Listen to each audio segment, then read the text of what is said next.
Good morning, dear students. In the previous week, we have discussed chapter number 2. It's a sexual reproduction in flowering plant.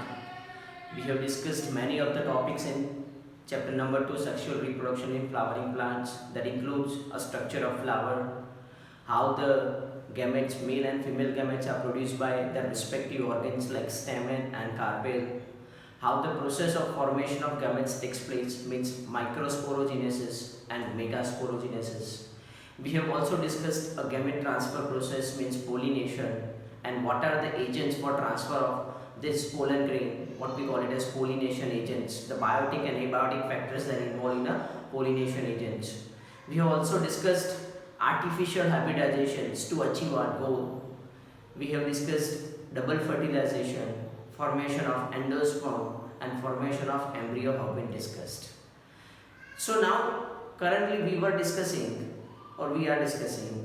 the post-fertilization events, and as you know that the post-fertilization events are four. First, the zygote converts to an embryo, PEN, primary endosperm nucleus, converts to an endosperm. Third, that ovule converts to a seed, and the ovary converts to a fruit. This is what happens in a post-fertilization event. From this four, we have discussed too how the endosperm is formed from primary endosperm nucleus, and we have also discussed how embryo is formed from zygote. Today we have to see that how the seed is going to be formed, and once the seed is going to be formed, what is the importance of that seed, okay, how it is going to be formed, and what are the components that is present in the seed, and what are their role, that we have to discuss. Okay, so we start with a seed. Seed is the result of fertilization. After fertilization, seed gets produced. So seed gets produced, but seed gets produced after which process? By process called as fertilization. Fertilization of what that leads to a production of seed? The fertilization of ovule that leads to a production of a seed. Similarly, at the same time, there is also formation of a fruit, because the seeds are usually present in the fruit. You know that the fruit contains the seeds. Okay, so fruit is formed and the fruit contains the seed. Okay, seed is formed from ovule. At the same time, the fruit is also result of a fertilization, and it is produced from ovary. So these are the two processes which occur simultaneously, and they are going concurrently. Okay, so which two processes occurs concurrently or simultaneously after a fertilization? A process of formation of seed from ovule and the process of formation of fruit from ovary, both goes simultaneously. Okay, and both are the results of fertilization. As you know that seed is present within a fruit. Okay, so that is a seed. So that ultimately says that the seed is the ultimate product of fertilization. Ultimate product which is going to be formed after a fertilization is the seed. Okay, and that is formed from a ovule. So you can also call it as, what is a seed? Seed is fertilized ovule. What a seed can be called? Seed is called as fertilized ovule. Similarly, what the fruit is called? Fruit is called as fertilized ovary. So I again repeat, the seed is fertilized ovule and the fruit is fertilized ovary. Clear, students? So now we go ahead. What are the components of a seed? Once the seed is formed, you know that what are the components of a seed? Usually the seed contains the three components. First, what it contains? It contains cotyledon. Clear? Second, it contains embryonic axis. And third, it contains seed coat. Clear? So these are the three components of a seed. What are the three components of a seed? Cotyledon, embryonic axis and seed coat. The cotyledon which is present in the seed, that is varied in number, depends on the type of a seed, because we have a two type of a seed. One is called as dicot seed or dicotyledonous seed, and the second one is called as monocot seed or monocotyledonous seed. Dicot seed, dicotyledonous means the name itself suggests di means two, cotyledon. How many cotyledons they have? Two cotyledons. The dicot seed have two cotyledons. And the monocot, mono means one. So they have one or single cotyledon. So the number of cotyledon in the seed may vary, depends on the type of a seed, whether it is a dicot seed or monocot seed. You know that dicot seed contains two cotyledons and the monocot seed that contains one cotyledon or a single cotyledon. What that cotyledon contains? The cotyledon has a reserve food material. Okay, and that reserve food material, what we can see in the cotyledon. Apart from that, it has an embryonic axis. We have already seen the development of embryo. We have also seen the components of that embryonic axis like hypocotyl and epicotyl. Hypocotyl leads to a development of a root system. Epicotyl that leads to a development of a shoot system. What we have already discussed while during embryo formation in both cases, dicot and monocot plants. Now seed coat. Seed coat means a covering of a seed. Covering of a seed is called as seed coat.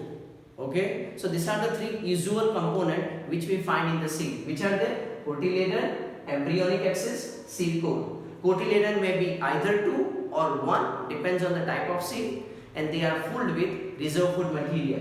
Embryonic axis, it contains embryo, epicotyl, hypocotyl. Seed coat, it is a covering of a seed and that provides a protection to the embryo which is present inside it. Okay, so this is called as a seed coat. Okay, so that is the components of a seed. You already know that, you have already learned it in the 11th science that there are two types of a seed, and you might have also learned the structures of dicot seed and monocot seed. But what are their other names or how they can also be called as with respect to a sexual reproduction? According to a sexual reproduction, the seed can also be a following two types. First is called as non-albuminous seed, and the second one is called as albuminous seed. Clear? This is another type of a classification in which seed are going to be classified into two different types. First is called as non-albuminous seed and the second one is called as an albuminous seed. Okay. Now you know that before the embryo formation there is a process called as endosperm formation, and endosperm contains a reserve food material that is supplied to a developing embryo. Okay, and that is necessary that the endosperm formation should start first and then the embryo formation start. Now the developing embryo utilizes the food from the endosperm. Some seeds are such that they utilizes the whole food which is present in the endosperm. So now the endosperm doesn't have any type of a food. The food doesn't remain or not remains. It is fully consumed by the seed itself. This type of a seed is called as albuminous seed. And here the food which is present in the endosperm that is not fully consumed, a partial food or somewhat food that remains within a seed. Okay, and that type of a seed they are called as albuminous seed. Okay, so what is a non-albuminous seed? In general, what is called as a non-albuminous seed? The non-albuminous seed, that means a seed which do not contain a reserve food material, or the food material which is present in it is fully consumed. This is called as non-albuminous seed. And the albuminous seed, it has a somewhat food reserve that remains. It is not fully consumed. This is called as albuminous seed. Which are the examples of non-albuminous seed? Where the food is fully consumed, there is no reserve of food material left. It's called as groundnut, bean, pea. These are the examples of non-albuminous seed. And which are the albuminous seed? The examples are castor, where somewhat food remains, coconut, maize, sunflower, etc. These are called as albuminous seed. Okay. Usually what we generally term it, non-albuminous seed are the diploid seed, or diploid seeds are usually non-albuminous seed where the food is consumed, not left, and the monocoid seeds are albuminous seed where somewhat food is left. Okay, so this is usual classification: non-albuminous seed and the albuminous seed. Okay, next we have also learned the structure of ovule, because this seed is formed from ovule.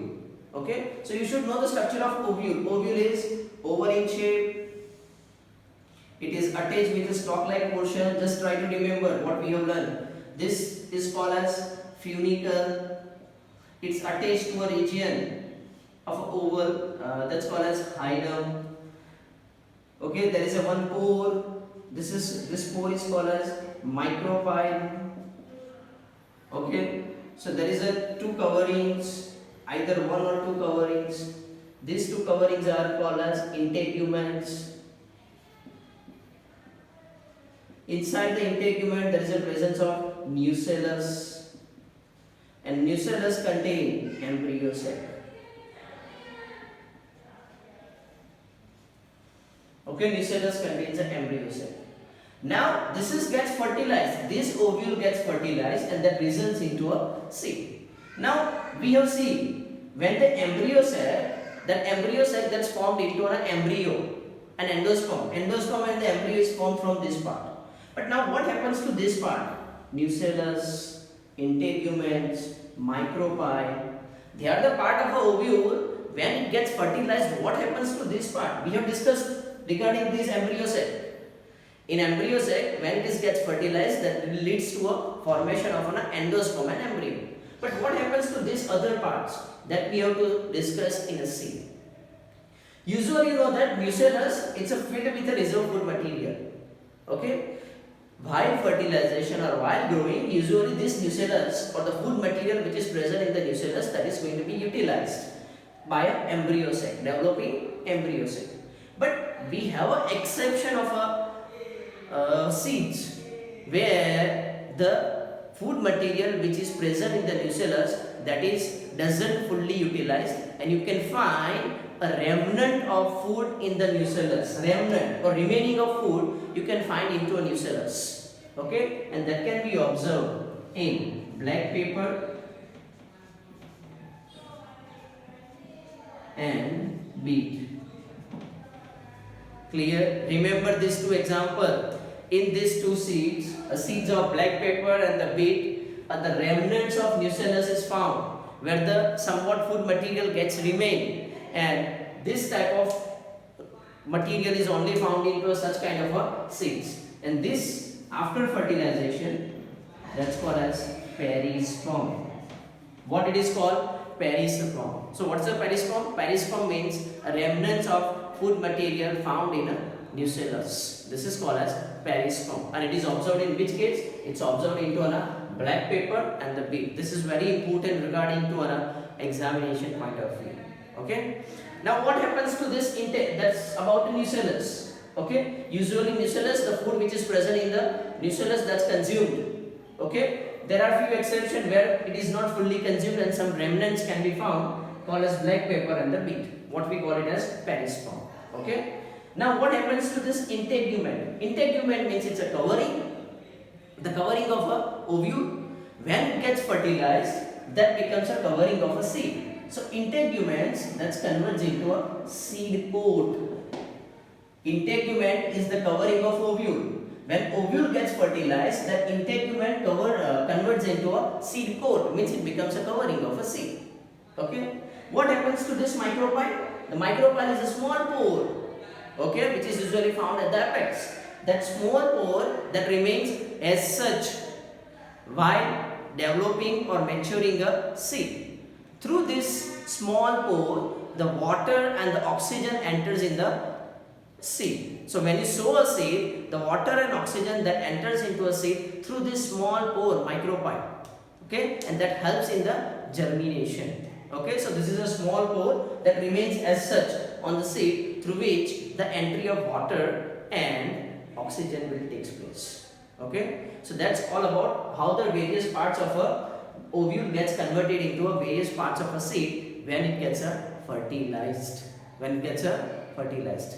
Clear, students? Okay, so again repeat. Ovule fertilized converts to a seed. Ovary gets fertilized converts to a fruit. There are two types of seeds, non-albuminous seed and albuminous seed. In non-albuminous seed, there is no food, all the food is utilized. Example, in case of groundnut, bean, pea. In albuminous, somewhat food that remains, that's castor, coconut, maize and sunflower. Different components of it, embryo sac that leads to a formation of endosperm and embryo. Now, in nucellus, usually the food that is present is usually consumed by the embryo sac, but there are exceptions of a seeds where the food remains or remnants of food can be found. In case of black pepper and the beet, after fertilization it is called as a perisperm. The integument of ovule converts to a seed coat. The micropyle, a small pore that remains as such, through which there is an entry of water and oxygen enters, and that helps in the germination of a seed. Okay. Now, once the seed is going to be formed, there are two possibilities. It either germinate or it enters into a dormant stage. Dormant stage means an inactive stage, which we can store it for a long period of a time. Okay. So this is what usually going to be happen. That we will discuss later. What happens once the seed gets mature.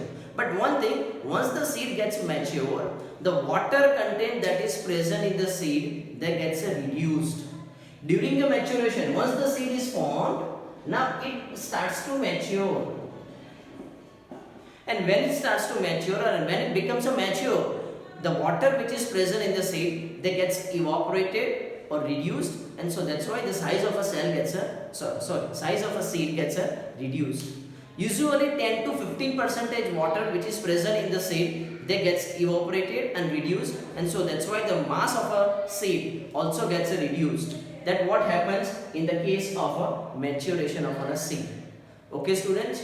Now, once the seed gets mature, it loses the content which is present in it. Now, what is going to happen? The seed enter into a dormant stage, what we call it as inactive stage. And dormant seed, it's an inactive stage, and that is necessary for the preservation of a seed. During the same time, when the ovule is converting into a seed, now at the same time, ovary is also converting into a fruit. Okay, the ovary is converting into a fruit. Okay, the wall of ovary that converts into a pericarp. Pericarp means a covering of a fruit. What we see in the covering of a fruit. Okay, so that wall of ovary that converts into a pericarp. Okay, so now we will discuss how the fruit is going to be formed, or what are the components of a fruit is going to be formed. As you know that the formation of a fruit occurs along the formation of a seed.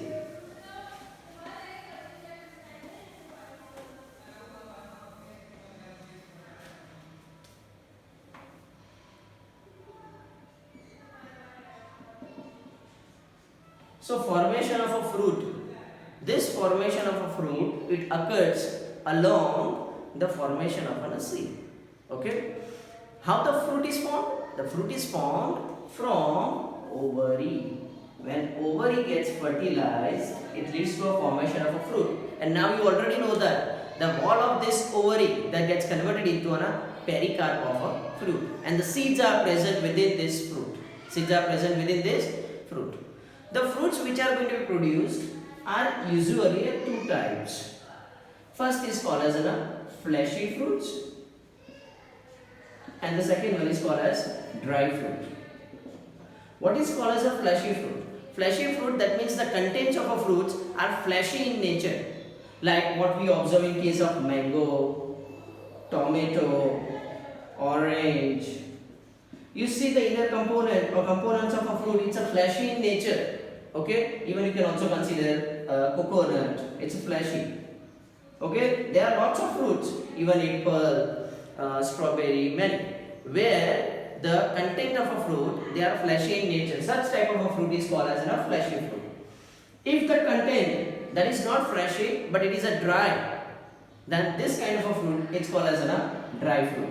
Like for an example, it includes mustard or pea or B clear, okay, or instead of P that make you confused, so I write cashew nut. Okay, they are the dry fruits. Okay, even you can also consider wheat, maize, capsula, lots of. Okay, so acanthus, they all are the dry fruits.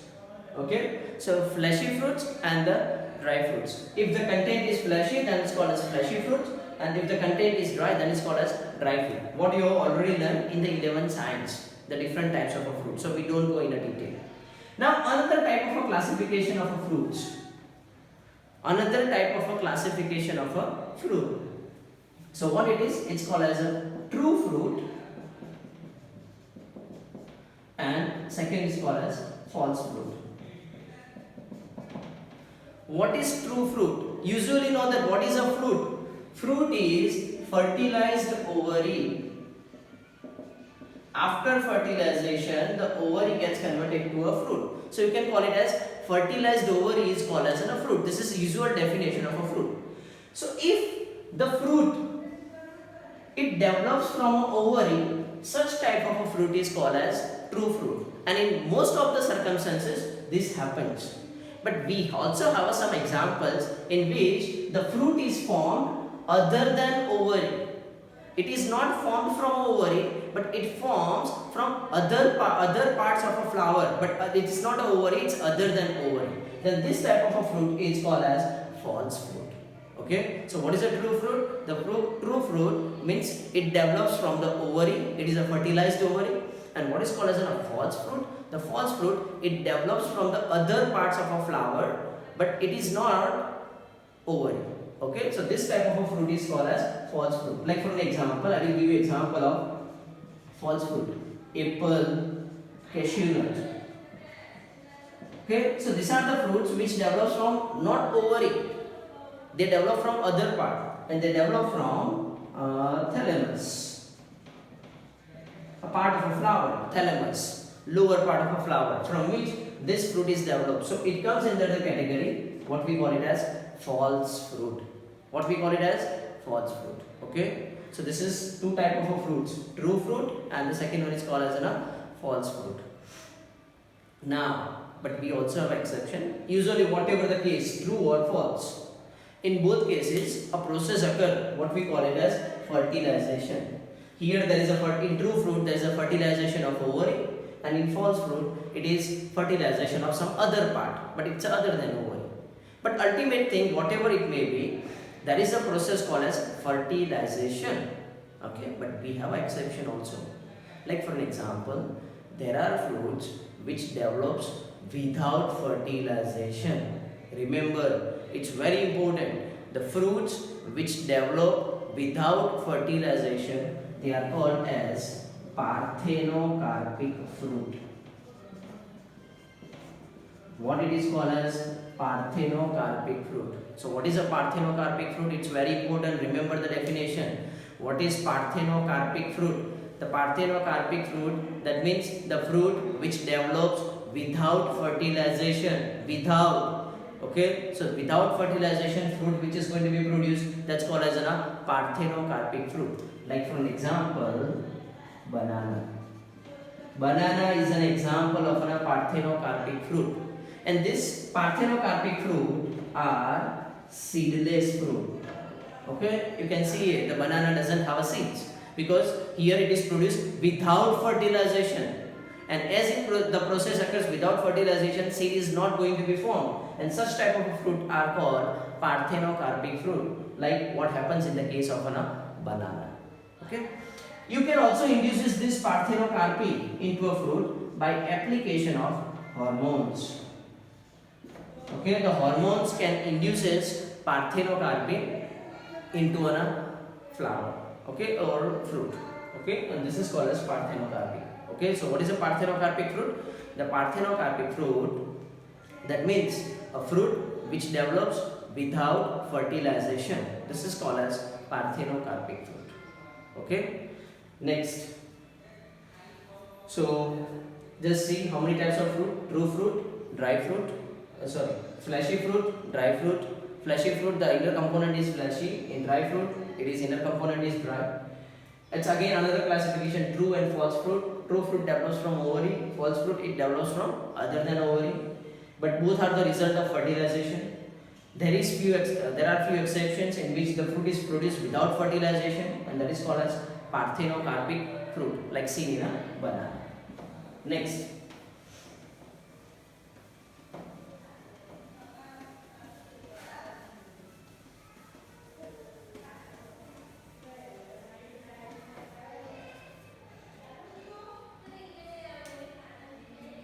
Next, if you see a seed, the seed is a benefit to an angiospermic plant. The seed provides advantages or benefit to an angiosperm or flowering plants. What are the kind of advantages that is provided by the seed? Once the seed is produced, what kind of the advantages that is going to be provided by it? First advantage, that is to a flowering plant or angiosperm by formation of a seed. What is the first advantage of it? See, first advantage it contains. You know that in a plant two kind of a processes usually happens. That's a pollination and the second one is fertilization. You know the meaning of pollination. Pollination means a transfer of pollen grain from anther to a stigma, whether it's the same flower or another flower. Okay? And the fertilization means it's a fusion of gametes, where the male and female gamete that fuse together. See, both are the processes, they are the chance reaction. The pollen grain that is going to be transferred to a stigma and reach to a specific plant, it's a chance. It is not guaranteed it will only go to this specific plant. Can anyone guarantee? Is the pollen grain fly from this and fall on this? It's not like a physics. Okay, it will go in this direction and fall on this angle. It's not like this. It depends on the certain biotic and abiotic factors who will carry them. Apart from that, the fertilization, the fusion. Once the gametes are formed, that doesn't mean it gets fused and fertilization process occurs, because the fertilization occurs at two sides, outside the body as well as inside the body. What we call it as external fertilization and internal fertilization respectively. Means it is a chance reaction, both are pollination and fertilization. But once the seed is going to be formed, so from that there is very high probability that a new plant is going to be developed. Okay, so that is not a chance, it is not a dependable reaction. Okay, so this is what happens in the case of formation of a seed, and that is an advantage to an angiosperm or a flowering plants. Okay, second advantage, you know that the pollination or the pollen grain can be transferred to anywhere, but the seed, the plant adopt a different mechanism for dispersal of seed. Dispersal means releases the seed.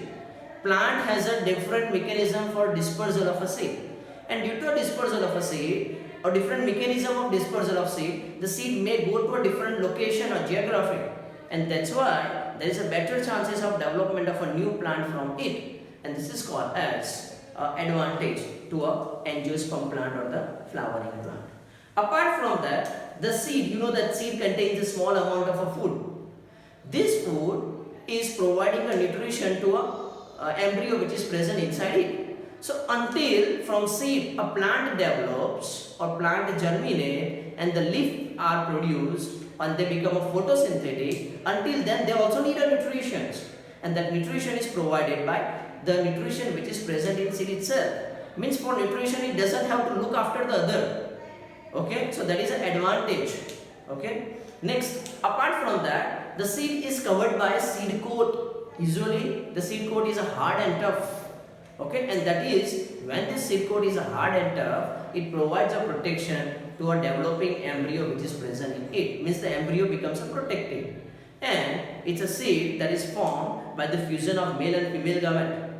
Okay, or you can say a microspore and megaspore that is fused together and that leads to a formation of a seed. Okay, there is a fertilization and that leads to a production of a seed. So chances are that there are chances of great variation because it's a result of sexual reproduction, and you know that in sexual reproduction the chances of improvement are high. Okay, so these are the 5 advantages to a plant or flowering plants who produces the seed.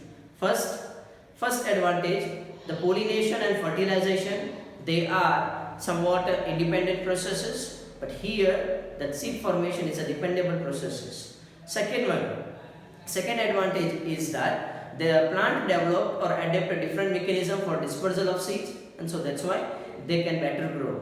Third, there is a presence of a food which is present inside it, so it doesn't have to depend on the other for food requirement until they become a photosynthetic.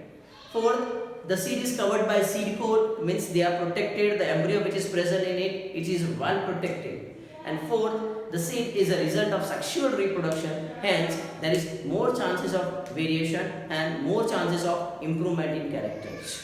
Okay, so this is advantages of seed in angiosperm plant. Okay.